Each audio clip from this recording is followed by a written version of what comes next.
안녕하세요. 결혼 생활 1년 만에 이혼을 앞두고 있는 여자입니다.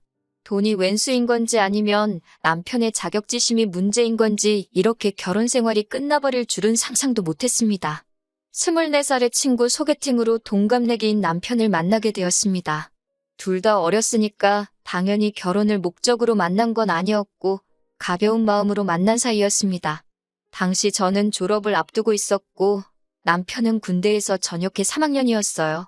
1년 정도 사귀다가 저는 유학을 갔고 남편은 졸업을 했습니다.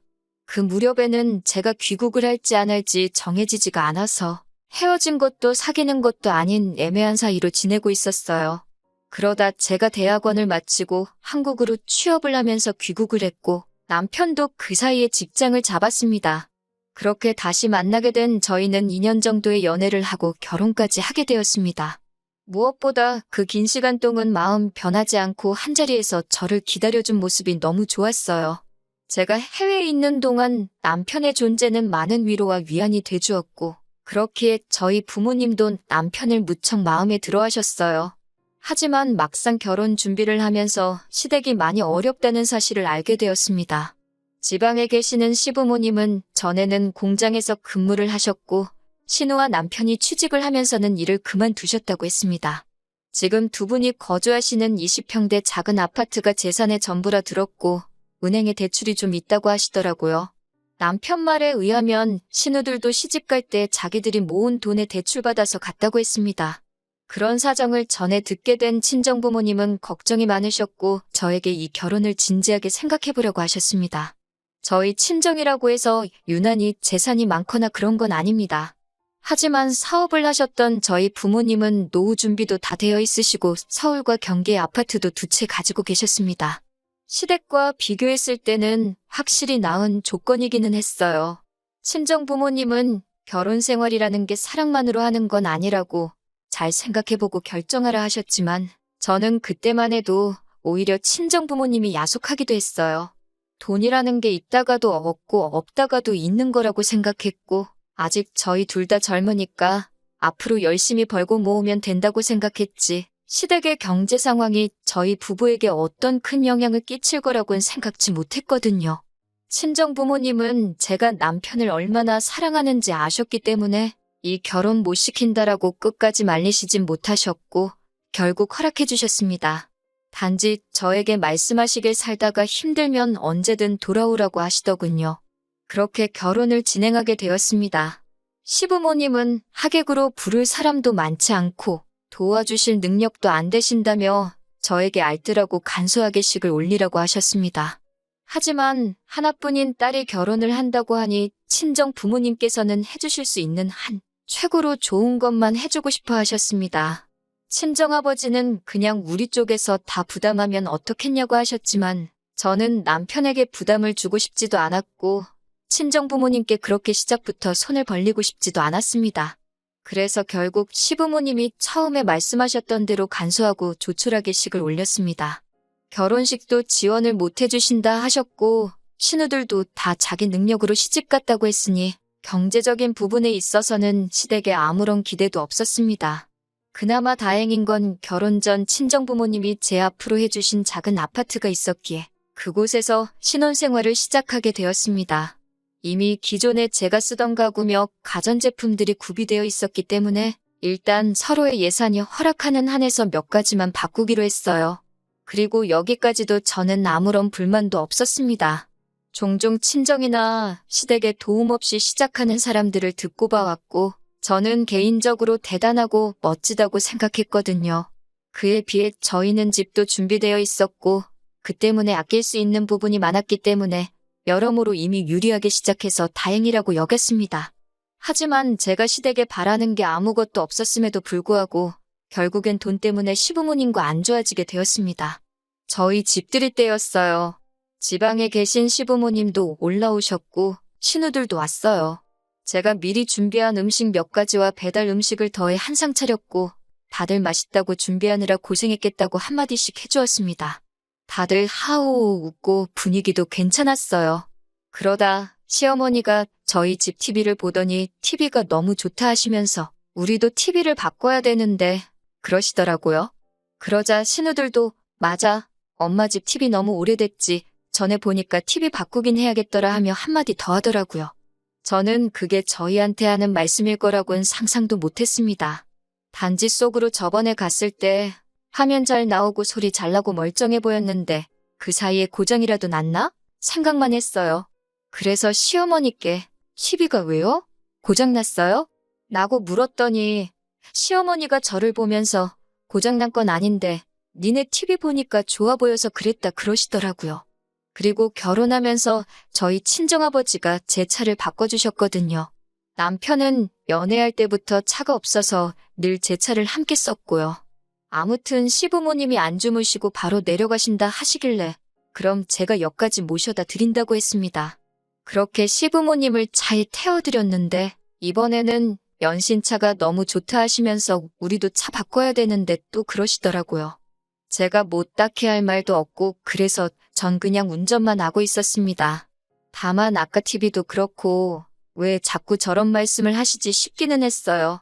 집들이를 하고 며칠 지났을 때였어요. 남편이 우리 요즘 여유자금 좀 있나? 하고 물어보더라고요. 제가 조금 모아둔 돈이 있긴 한데 왜? 라고 물어보니까 아니, 그럼 우리 이번에 부모님 TV 좀 바꿔드릴까?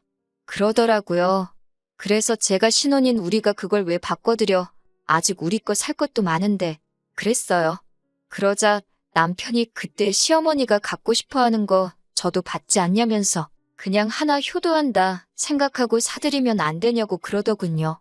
그래서 제가 능력되면 자기가 자기 돈으로 바꿔드리라고 나는 그럴 능력이 안 된다고 그랬습니다. 그리고 그럼 우리 부모님은 뭐 해드릴 건데? 라고 물었어요. 그러자 장인 장모님은 돈 많으시잖아? 그러는 거예요. 제가 그래서 양쪽에 똑같이 할 거 아니면 싫다고 했어요. 남편 기분이 안 좋아 보였지만 저도 기분이 안 좋았기 때문에 더 이상 아무 말도 안 했습니다. 결혼 전부터 남편이 시댁에 한 달에 얼마씩 보내고 있는 건 알고 있었습니다. 하지만 남편이 없는 형편의 아들 서울로 대학 보내고 매달 얼마씩 지원해 주신 게 감사해서 이 정도는 해드리고 싶다고 했기에 저도 그 부분에 있어서는 아무 말도 하지 않았고 그만하게 하지도 않을 예정이었어요. 사실 남편 논리대로면 저희 부모님도 돈이 남아 돌아서 저 대학 보내고 유학 보내주신 건 아니니까 평생 열심히 아끼고 모으신 걸로 해주신 거니까 저도 남편 생각처럼 친정에 돈도 드리고 싶지만 저희 친정 부모님은 제가 잘 사는 게 중요하다고 당신들은 신경 쓰지 마시라 하셨거든요. 하지만 뭐 그거야 가족마다 사고방식이 다를 수 있으니까 시댁이 잘못됐다고 생각하지 않습니다. 하지만 적어도 남편과 제가 가정을 이뤘으니 지금부터는 양쪽에 엇비슷하게 해야 된다고 생각하거든요. 그러다 얼마 전에는 남편이 시어머니에게 골프클럽을 사드리자고 하더군요. 그래서 제가 웬 골프채? 라고 물었어요. 그러자 남편 하는 말이 시어머니가 저희 어머니가 골프 치는 걸 아시고서는 당신도 배우고 싶다 하셨다는 거예요. 그래서 뭐 배우시는 건 상관없는데 골프클럽을 왜 우리가 사드려야 되는 거냐고 하니까 그럼 골프채도 없이 골프를 어떻게 배우냐고 하더라고요. 그래서 제가 아니 골프클럽을 살 돈이 없으시면 앞으로 골프는 어떻게 치시냐고 필드 나가고 하는 것도 다 돈 든다고 그랬어요. 그러니까 저더러 사주기 싫으면 싫다고 하지. 사사건건 트집 잡으면서 뭐 그런 것까지 따지냐고 그러는 거예요. 하지만 저는 사람이 취미생활이건 뭐건 자기 능력껏 해야 된다고 믿거든요. 냉정하게 말해서 저는 저희 시어머니가 골프를 취미생활로 즐기실 여력이 없다고 생각하고요. 그래서 나는 못 사드려. 그러니까 자기가 하나 사드릴 수 있으면 사드려 그랬습니다. 그런데 남편도 자기 돈으로 사주기는 아까운지 제가 그렇게 말하면 꼭 안 사드리더라고요. 아무튼 그 일이 있은 뒤 저도 마음이 편치만은 않아서 친정어머니께 이런 일이 있었다 말씀을 드렸습니다. 그러자 친정어머니는 그냥 하나 사드리지 그러냐고 하시더라고요. 그래서 제가 나는 이게 이번이 처음이 아니다. 앞으로 이런 일이 번번이 있을까봐 걱정이 된다고. 그리고 앞으로 우리도 애 낳고 하면 돈 들어갈 일이 투성이니까 미리 준비도 해야 돼서 안 될 것 같다고 그랬습니다. 친정어머니도 제 말에 동의하시고 이해해 주셨지만 그래도 시어머니와 제가 괜히 껄끄러워질까봐 걱정하시는 눈치셨어요. 친정어머니는 저에게 그러면 엄마가 쓰던 골프클럽이라도 일단 가져다 드릴래? 그러시는 거예요. 취미로 배워보신다는 거니까 한번 해보시고 정말 재밌으시면 그때 사는 걸 생각해도 되지 않겠냐고요. 제가 생각해봐도 좋은 생각인 것 같아서 그러겠다고 했어요. 그리고 남편에게 이 소식을 전했습니다. 그러자 남편이 난리가 났어요. 시어머니를 거지로 아냐면서 어떻게 장모님이 쓰던 걸 시어머니를 가져다 줄 생각을 하냐고요. 제가 우리 형편에 당장 새 것 싸드릴 능력은 안 되니까 나는 좋은 마음으로 가져다 드리려는 건데 뭘 그렇게 난리냐고 그러니까 자기는 자기 엄마가 불쌍해 죽겠대요. 고생고생해서 자기를 이만큼 키워놨는데 자기는 효도도 마음대로 못한다면서 너무 죄송스럽고 미안하다는 거예요. 그 말을 듣고 있는데 어이가 없더라고요. 그러면 결혼은 뭐하러 했냐고 그냥 시어머니 옆에서 효도나 하고 살지라며 제가 뭐라고 했습니다. 그러자 남편이 한다는 말이 능력 있는 며느리가 있으면 더 잘해드릴 수 있을 줄 알았다는 거예요. 그런데 있는 사람이 더하다면서 저더러 너무 인색하다는 거예요. 진짜 이 말 듣는데 나한테 뭐 돈 맡겨놓은 거 있나 싶더라고요. 제가 시부모님이 날 키웠냐, 널 키웠지. 왜 나한테 그런 걸 바라냐고. 그러니까 자기는 장인장모님한테 아들 같은 사위가 되려고 하는데 너는 너무 선을 긋고 있는 거 아니냐는 거예요. 그래서 제가 우리 부모님이 우리한테 뭐 사달라고 해달라고 한 게 하나라도 있냐고 물었어요. 이 집도 친정부모님이 안 해주셨으면 어쩔 뻔했냐고요. 그러자 남편은 더 가관인 말을 하더라고요. 이 집만 아니었으면 신혼부부 특혜로 대출받아서 더 좋은 집에서 살 수도 있었는데 이 집 살면서 집값 오르니까 저만 혜택을 보고 있는 거래요. 대출받아봤자 전세밖에 더 가냐고요.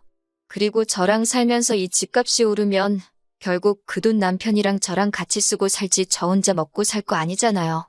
그런데 어쩜 속으로 저렇게 멍청한 생각을 하고 있나 싶더라고요. 그날 이후로 남편과는 뭐 필요한 대화만 하면서 며칠을 지내게 되었는데 남편이 너무 찌질하고 자꾸 부담 주는 시부모님도 불편하고 이혼만이 답인 것 같더라고요. 그래서 남편에게 그냥 이혼하자고 했어요. 이런저런 스트레스 받기도 싫고 괜히 죄책감 느끼는 것도 짜증난다고요. 그랬더니 남편은 세상 천지의 어떤 며느리가 시부모님한테 뭐 하나 사드리기 싫다고 이혼을 하냐면서 자기가 미안하다고 그렇지만 자식된 입장에서 부모님께 잘해드리고 싶어서 그런 거니 저더러 이해해달라고 하더라고요. 그렇게 사과 같지도 않은 사과를 하면서 자꾸 스스로 합리화시키는 남편을 보니 더 정이 뚝 떨어졌습니다. 그래서 이혼을 하려고 알아보니 이런 사유로는 이혼을 하기가 쉽지 않았습니다. 그래서 집을 팔려고 내놨어요. 그러자 남편이 그러면 우리는 어디 가서 사냐고 하길래 나는 친정에 들어갈 테니 당신은 당신 알아서 하라고 했습니다. 남편은 어이없어 했지만 이 집은 전적으로 제 것이니까 남편의 동의 같은 건 애시당초 필요하지도 않았어요. 며칠 전에는 남편이 죽어도 안 나간다고 버티길래 결국 경찰까지 불렀습니다. 결국 남편은 저에게 독한 여자라며 치사하고 더럽다고 시댁으로 갔고 이 상황을 알게 되신 시부모님이 저에게 전화를 걸어 막말과 악담을 퍼부으셨습니다. 그건 고스란히 녹음되어 제가 가지고 있습니다. 변호사 말에 의하면 이런 식의 폭언이 몇 차례 반복되면 이혼 사유가 될 수 있다고 잘 모아두라고 하더군요. 시간은 좀 걸리겠지만 벌써 마음은 홀가분합니다. 처음에는 마음 한구석으로 왠지 모를 미안함도 있었지만 그것도 이제는 훌을 털고 마음 편하게 살아보려고 해요.